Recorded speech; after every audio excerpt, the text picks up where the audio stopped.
Hello and welcome to Rolling with Two. I'm Will, and with me as always is the person who doesn't like steeples or other pointy roofs, Sarah. And today we're taking a two-player perspective and accessibility look at Slay the Spire, the board game Collector's Edition. Now, if you want our opinion on the game itself, you can check out our other video called Rolling with Reviews, Slay the Spire, the board game Collector's Edition. Sarah, tell us a bit about this game. All right.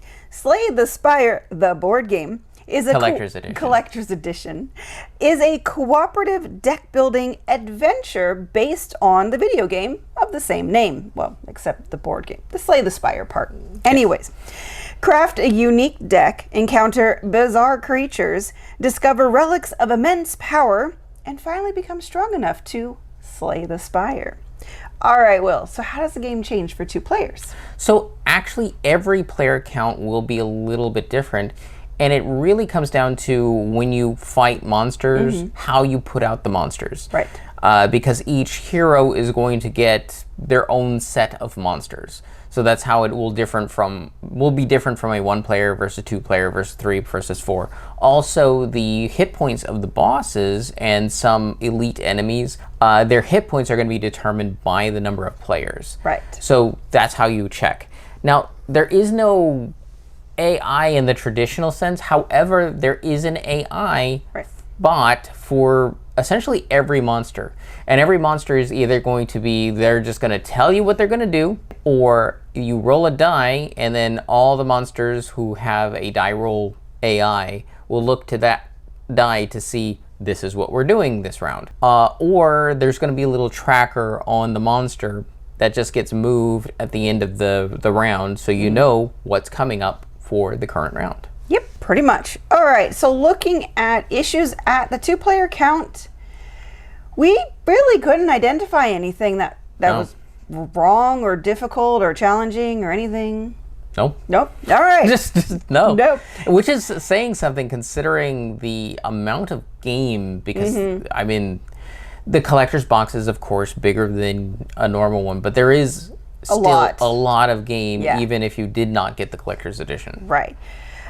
So what it does well, because it does actually have some perks that we've identified, is you have a choice of characters. For better or for worse, the video game only has 4 characters. Same here. Same here. But this board game goes up to 4 players. So if you play at the 4-player count, everybody has to pick one of the existing characters. That may mean someone's stuck playing a character they don't really want to play. Yeah, because each character does act very different from one another. Right.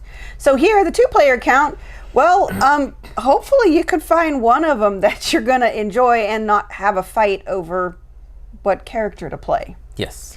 And we also think it might be the easiest difficulty, because things do seem to get harder the more players that you have. Yeah, it's just more monsters to deal with, more hit points to deal with, and it's slightly still better than, say, a solo experience, because then you have the variety of the characters to help support where the other character might be weak. Yeah. Because just like the video game, there are going to be certain monsters that are better against certain characters.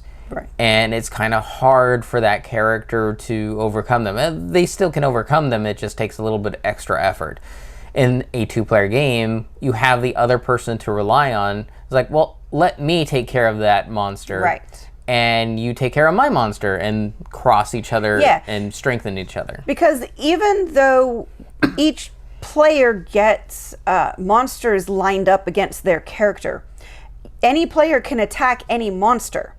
So, but that monster is going to attack the specific character. Yeah, that's what the whole lining up is. The lining up is more about what who the monster is going to attack. But since it's a cooperative game, I could spend my whole turn just attacking the monster facing off Will, because maybe Will has no defense against it, and we've determined that it's just better to get rid of that monster as fast as possible, and I can take a few hits or something like that. Right.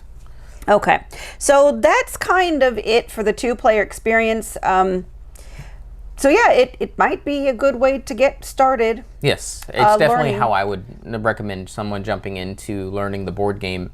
Is at the 2-player count. Agreed. All right, for accessibility, There are unfortunately a few challenges, so we'll go through those, but there are some good things that's going on in this box. But first of all is setting up the game box to start with can be a little challenging. I know for the collector's edition, there's an insert that kind of shows where some things go, but not very clearly and not very like everything. So we struggled a little bit to figure out where things went.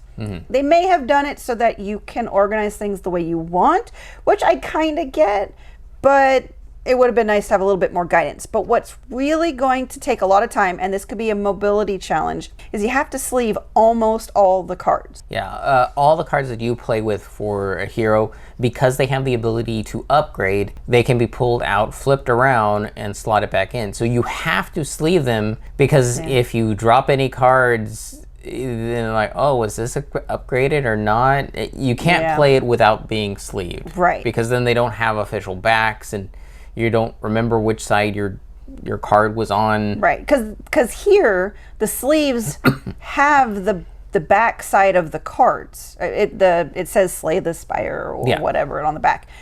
All the player cards are double-sided. Even your starter cards have an upgraded side. The monsters aren't sleeved, and there's some other cards that aren't sleeved, but you do have to sleeve like the status card. Yeah. Because those go into your deck. So pretty much anything that goes into your deck, you need to have sleeved to start with. Yeah, little relic cards, that's not going to be bothered. Yeah, the mini cards you don't have to. But I would still say at least 50% of the cards. Probably more than 50%. A lot. So now the good news is it's just set up, and then from there you are going to be, over the course of a game, taking cards out, flipping them around, but it's not going to constantly happen. Right. It might happen at the end of an entire run where, oh, I've unlocked some new cards, so just here's a little bit more. Right, and there will be extra sleeves because there will be packs of cards that pretty much are labeled, don't open this, stop. Yeah. Don't do anything with these until something, something, something. And then you can unlock the pack and you'll add cards in because that is the thing that it does bring over from the video game, is that as you play, you will be unlocking more to make future runs more interesting. So, moving on to the rules, it takes a while to make all the concepts clear. So it will start to tell you something and mention a couple other things, but not really explain those other things until much later. Right. So it will help, though, if you've played the video game, because there's a lot of concepts that do carry over. So it could be the case where you play the video game as your tutorial and then play this, and you'll have a better context for all those rules. But if you're coming into this fresh, like Sarah said, there's a lot of concepts that they need to tackle to make sure it all makes sense. I'll just give a little brief ahead. It is a comprehensive rule book. So that is one of the things it does well. It's going to be a bit of a long one. Yeah. Also, there is one major thing missing from the rules, Will. Yeah, at the end of a run... now explain what a run is. So a run is you either go up till you're defeated and your run ends, or you get to the final boss, beat them, and there's no more bosses to be fought. Or you choose to only play one act, or you choose to only play 2 acts. Right. You can choose. Right, but whatever the end is a boss. True. Wherever you decide to end, or you're, like you said, defeated. Yes. So at the end of that, you reset the game. It doesn't tell you reset the game. Yeah. They kind of forgot that bit. Yeah, they kind of made an assumption. Yeah, so you can go to BGG to see what the rules are for resetting your game back to initial start, so you can play another run at it. And just briefly, you will have to reset any upgraded cards back to downgraded cards and put the starter's deck, back together by itself, and all the other gained cards back into their decks. Yeah. I mean, that's just it. Yeah, return all the relics. Right. All the cleanup stuff. Yeah, it's cleanup stuff. So it makes sense, but it's one of those things that, you kind of needed that in the rules. Card abilities are going to be a mix of text and icons. And this is only going to be a challenge for those who have severe vision issues. Like for Will, it's very hard for him to parse that kind of information when it switches from text to icons. It also can be cognitively challenging for some people if you're like, you have to translate what that icon is in your head. Also, the card banners are color-coded only, and this is a rarity thing versus also differentiating other types of cards. So like starter cards have a gray external border. Common cards have a black external border, as well as uncommon cards. And then yellow is rare. But when you upgrade them all, they're going to change to the player colors. And then that is important, though, when you're resetting. It's knowing which stack everything goes in, because all the rares have their own stack. All the uncommons have their own stack, and all of the starter cards have to be in their own stack for the player to start with. It can just be a little confusing at first if you're not familiar with the video game. And because in the video game, that's more of just how likely that card's going to come. Actually, here, same thing. Yeah. There's more copies of common cards. There's less copies of uncommon cards. I think it's like 2 copies of common, usually 1 copy of uncommon. Except the rare instance where you get a promo and you might get multiple copies, which kind of breaks the rule. Yeah. Also, the icons for gaining cards are all the same shape. It's just gray is for your normal deck, which contains the common and uncommon cards, and yellow for the rare. Hopefully, most people can tell the color shading difference. Yellow is usually brighter than the gray. The gray is kind of a light gray, though, so I just wasn't sure for some people that might be a difficulty. It would have been nice if they added an extra little burst for the yellow. Yeah, because that's a really special reward. So yeah, that would have been nice. Now, some of the plastic cubes that are all transparent, but they're not colorblind friendly. And also the rules are not very clear about when to use what, for the most part. We still don't know when, was it yellow? Yeah. So there's yellow, purple, blue, and red. There's a whole lot of red. Red is pretty much what you're going to use to track almost everything. Yeah. When, God, and I'm forgetting the names of the characters. I think it's when the Watcher does her stances. She uses the purple cubes. And then when the, I think he's called a defect. He's the robot. Yeah. He has the orbs. He uses the blue cubes. We still don't know about the yellow. Yeah, we haven't come across anything that's referenced how to use the yellow card. So it would have been nice to be in the rules of just a little brief aside. These are what these cubes are for. Even if, we weren't going to use them right away. Right. Let's see. Also, the dual layered boards, as lovely as they are dual layered, the tracks don't have separate cube shaped spaces, which would have made it very vision friendly and mobility friendly. It does and it doesn't. So like the hit points, those are individual cube spaces. What it doesn't have individual cube spaces on is to track your shields and to track your energy. Which you're constantly using, which is why they probably put it as a straight thing, so you could just slide it along. However, if you knock a dual layer board, normally you're okay because you're like, everything's going to probably stay in the same spot, except for those tracks, which might knock around. Yeah, so that's where it's halfway to perfect, but just not quite there. Yeah. That's a slight. I know, because like you said, they did it for ease of play. The fact that you're constantly changing your energy and shields, it does make more sense that you're just sliding it left and right. Yeah. All right, and then lastly, I already mentioned this, the collector's edition box just wasn't kind of clear on where everything went. Right.